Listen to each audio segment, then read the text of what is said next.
In part 2, Prince described in 1979 how he survived the rescue of enhanced cyber children as they were in convoy from the Canadian Nelson base, and then being taken to Toronto, where MI6 took charge. On active service in 2007, at a location near the Elephant and Castle area in London, he described assassinating an enhanced soldier who had stolen a suitcased nuclear bomb, or Pearl, and shooting him 7 times in the head with his 9mm Smith & Wesson pistol to destroy the cyber enhancements in the victim's skull.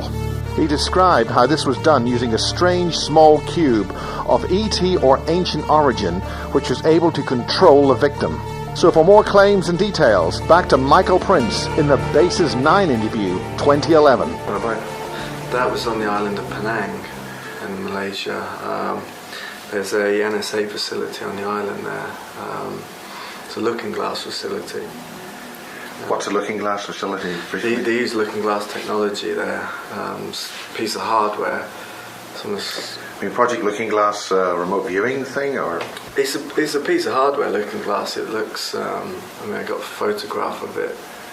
Is it the set of glass structures, or why is it? It's almost like a gold-coloured metallic cannon with coils on the back of it, and they run mercury through the coils, and it opens up portals. They can look into different timelines with it on a video screen. Is it human-derived technology, or? I don't think so. No, I'd say it's alien-derived. I'm not 100% sure. Right. I'm not 100% sure where it comes from. But I mean, this particular event would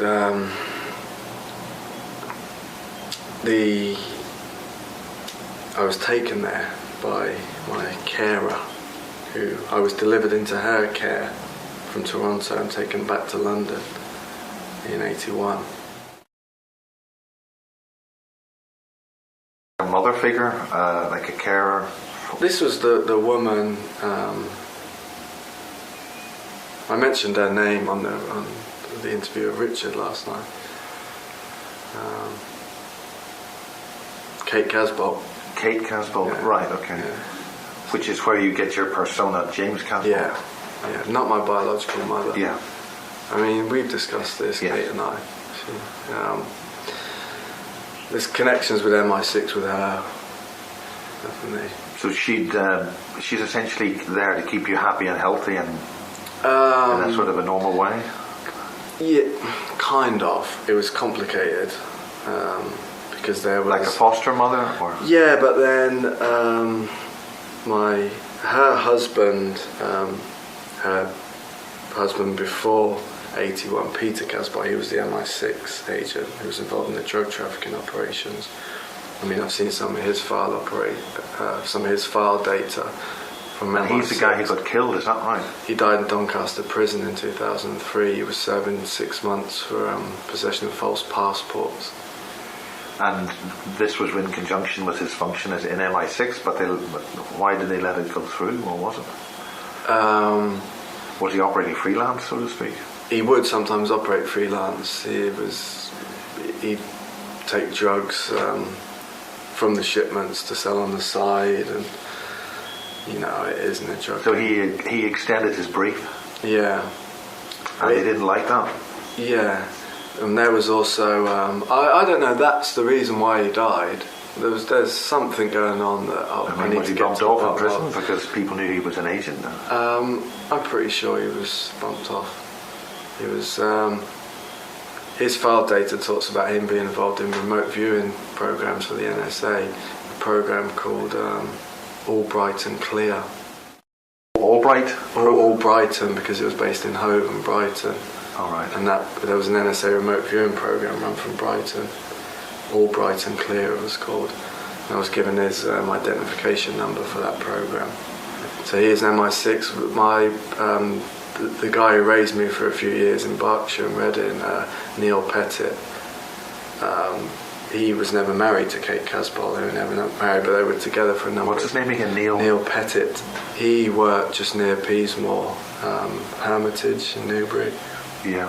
He was a director of an aluminium company there, a big major company. It was a warehouse called Hymets. It's called Service Metals now. And he had defence contracts with the MOD. He worked underground at RAF Welford. Can you describe more about Welford? Is it just there for nuclear weapons storage, or I'm not too sure about Welford. I know he worked under there. He worked underground at Boscombe Down too, and there was some sinister aspects of the company. There was some kind of child pornography trade, video trade going on within the company. Is that connected with the ritual child abuse, trauma-induced mark program? I'd say that it's connected with the underground facilities. I remember when I was a kid in Reading in Berkshire, found some videos underneath his dresser, and it showed, I put it on, it showed a group of men in a Masonic hall dressed in Egyptian robes, and they were sexually abusing little girls. On that particular video, it was a child pornography thing. Because I was being sexually abused by Neil regularly. He was multi-generational incest. His stepfather had come out of a Japanese concentration camp at the end of World War II, and when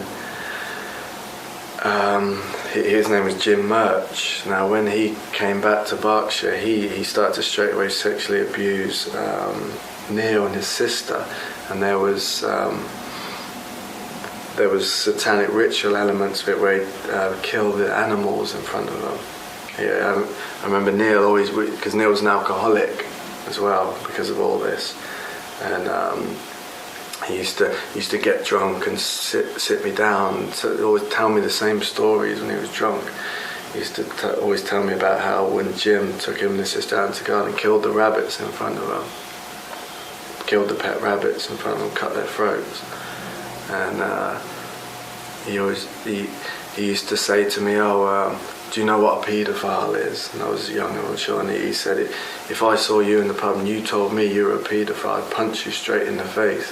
He used to say things like that, but then when he used to get drunk, he'd go into blackout, then he'd come in my room and start sexually abusing me. And I think it was a kind of valence, whereas he was acting out what was done to him in a really drunken state. And I've been interviewed by CID in Cornwall about this, about the sexual abuse with Neil. It's on record. He lives in Australia, in New Zealand, and when I saw him a few years back, he says, I got this old German guy who lives next door to me, and I think he's a Nazi on the run. And we've got really close. He comes round all the time. He pretends he's senile. He's not. So this whole Nazi... Then actually pretends he's senile?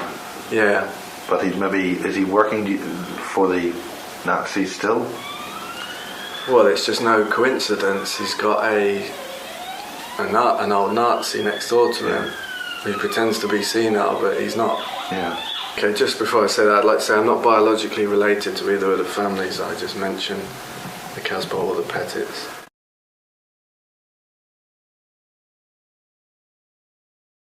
I was taken to Malaysia by Kate Casbolt, the island of Penang, and straight away remember being walking along a little road in the jungle there. There's a picture of me in the jungle at the time holding a snake in front of the temple.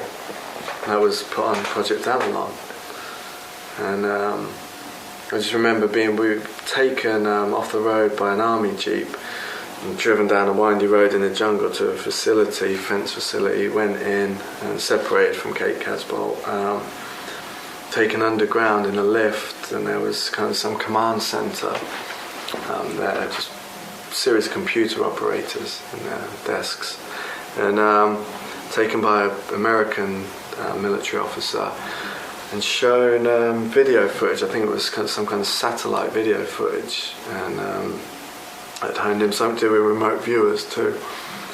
and it showed a alien creature in the jungle, a type of bipedal wolf, almost like a small Bigfoot, but wearing almost a brown robe with a belt around it, with some kind of hardware around the belt, and it was a still camera shot.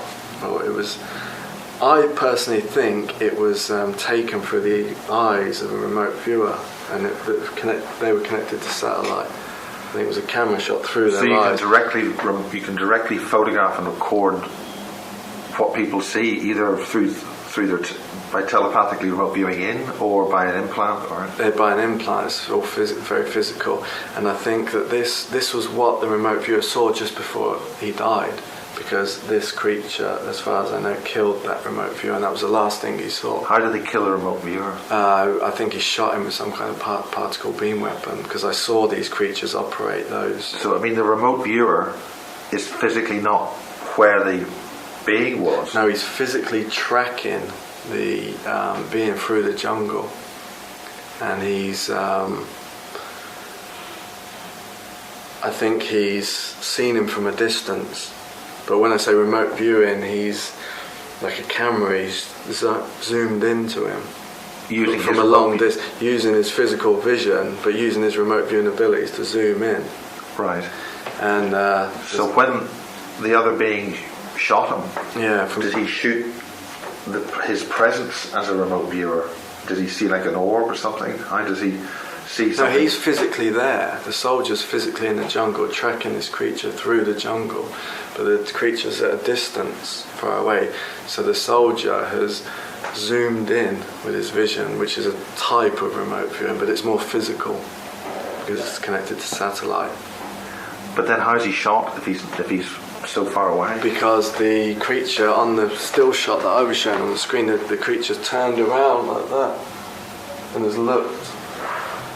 So, from my understanding, the creature had seen him and then, like a sniper, shot him from long range with these particle beam devices that they use.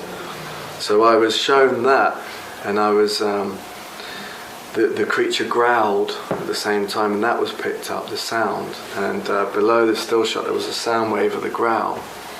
And the military officers used the word gruff. I'm not exactly sure what that meant. A gruff?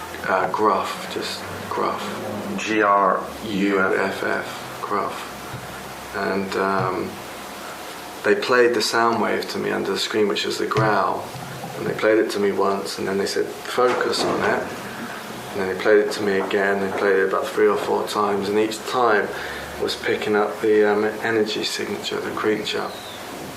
What do you mean by the energy signature of the creature? A lot of it was to do with scent. I was picking up its scent, but by hearing it, I could smell it. So that would help you track it? Yeah, and this is where it comes into the conditioning we went through with the animals back in Canada. So then, bring us to where the event happened. So I was taken out again above ground, put in there was a 2-jeep convoy, soldiers in it, there was a woman in the front, and we were driven through the jungle it was like a path in the jungle basically, and we got out and we trekked through the jungle for hours. I mean, I was only a little kid, and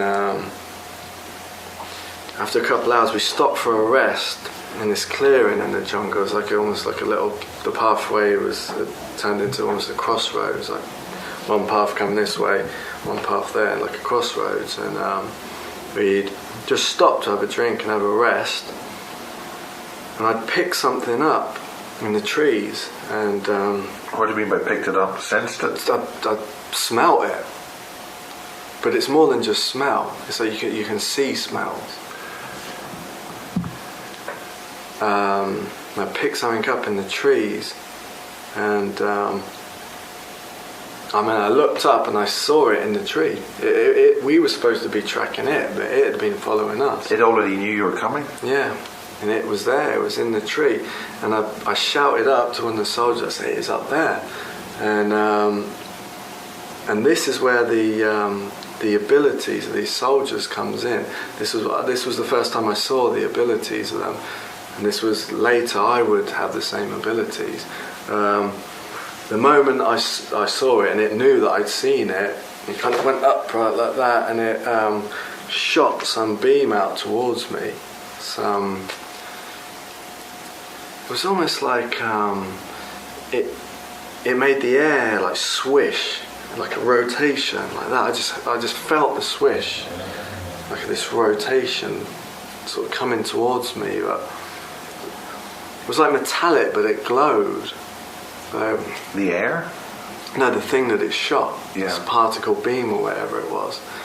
You could feel, it was so powerful, you could feel the air moving as it came towards you, and it was swiveling as it came through. But it was so fast, but my senses picked it up, and just before it hit me, one of the soldiers somehow projected some force field around my body. And so this is a relatively slow... No, it's very fast. This happened all in a split second. I'm not sure. It's almost like time slows down. And it all happened in a split second, but the soldier was able to project a force field around my body before it hit me. So he'd already projected this to you? Yeah. As soon as you said where it was? As soon as I clocked him, bang, he shot. He fired in the tree. So this is a protection mechanism? The soldier projected a force field around like an egg. It was almost like water. And then boom, it didn't hurt me at all. It didn't even... And then it all happened so fast, and then I seen another soldier. He's up in the. We're standing here, and he's up in the tree here on the left hand side. Seen another soldier, like in a split second, he's there. He's whoosh, like a cat. He's run to the tree, and he's scaled up the tree. He's run up the tree like a cat. Yeah. Like an animal. He's actually run up this big high tree. And is this like a palm tree or some kind of leafy tree or with lots of branches? Or... It had quite a thick trunk, enough, it was bigger than his body, maybe 1.5, twice the size of his body. And he's standing there. It wasn't the soldier that projected the force field, it was a different one standing behind him, and he's there, he's in a split second like a cat, he's at the base of the tree. And like I say, then he's running up the tree, scaling up the tree like a cat. And he gets to the top of the tree, and he's like perched on top of the tree in the branch. He's perched like a bird or something, like squatted on the branch. Like looking up, and his back is like expanded outwards. He's almost like pulled energy up, like from his centre, and he's like boom, and his back's boom popped out. What popped out? His back, the muscles in his back have popped out. Yeah. Like bulging out of his top.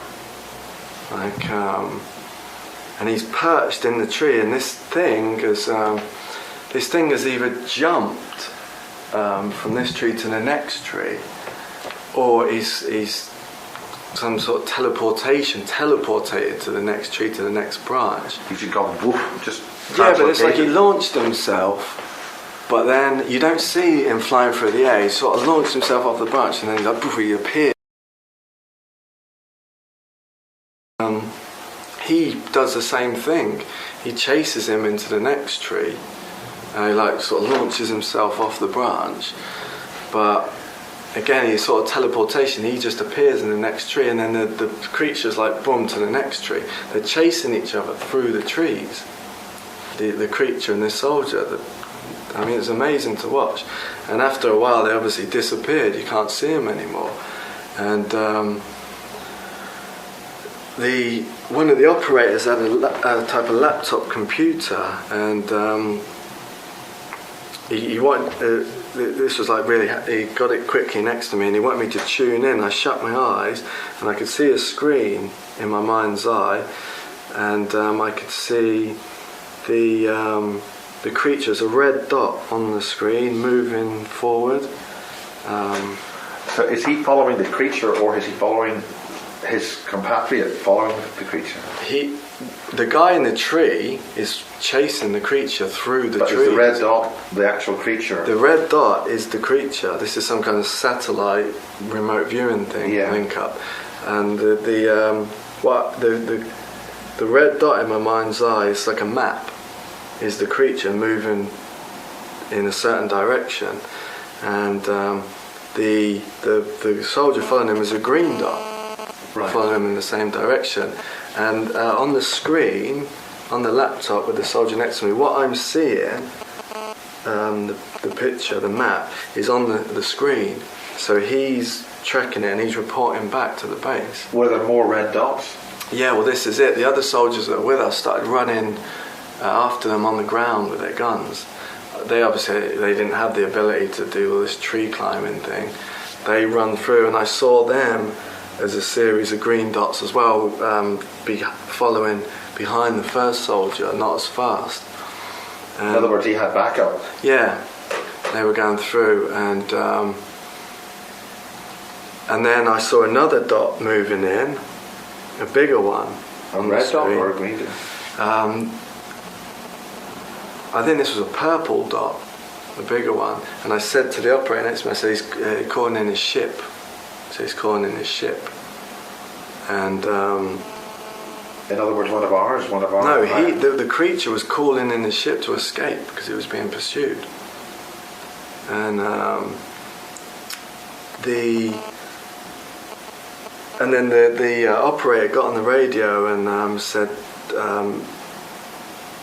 something about air support, calling in air support. Must have only been maybe 30 seconds or a minute later. Two huge TR-3 type of aircraft, black triangles, come really low over the trees. The whole ground was like rumbling. Come really low over the trees. I saw there, I could physically see them over the trees. They followed the direction of the firefight, and then after they disappeared from view. And then I heard some kind of missiles being fired. I heard weapons fired? Weapons being fired, but air weapons. And the ground was rumbling when these missiles were being fired. And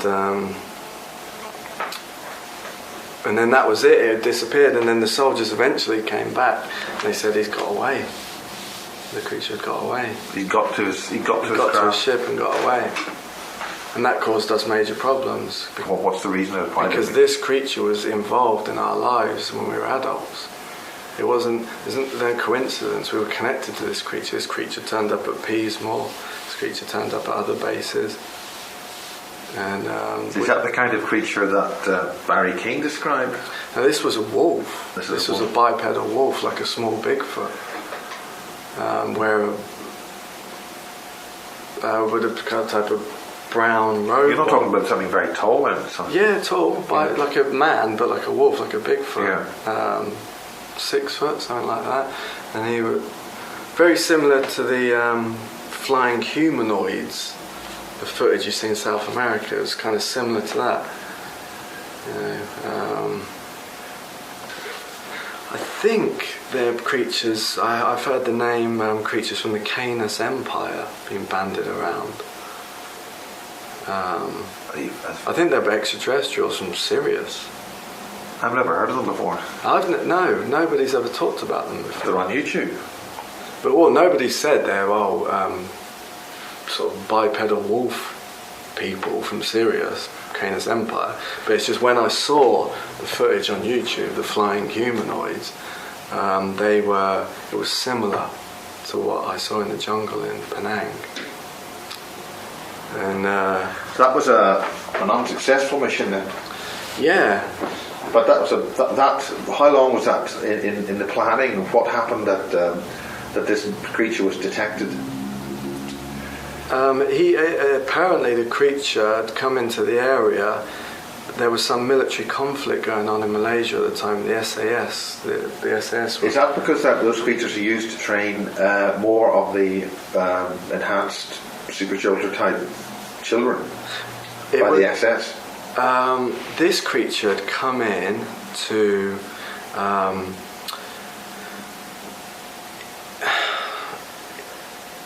it was somehow learning about human emotions. It was learning from the conflict of the soldiers killing each other in the area. There was something to do. There was some military conflict between the SAS on the border of Malaysia and Thailand at the time. And so this is a conflict that we could look up? Yeah, it was an official conflict, an official war. And the creature had come in, it was learning about the human emotions, it was studying the conflict, and it was almost feeding, when the soldiers were killing each other in the jungle, it was almost feeding off their energy, almost in a sexual way, feeding off the death and the fear and the hate. So it's very nasty. So creature. Then that would be useful for reprogramming or programming more super soldiers or more enhanced soldiers? Well, the creature turned up at Peasmore and was used in the programming. So it turned up at Peasmore before or after this? This was years later. Yeah. Oh, years later? This years later, yeah. It came back to the planet. I mean, it might never have left the planet.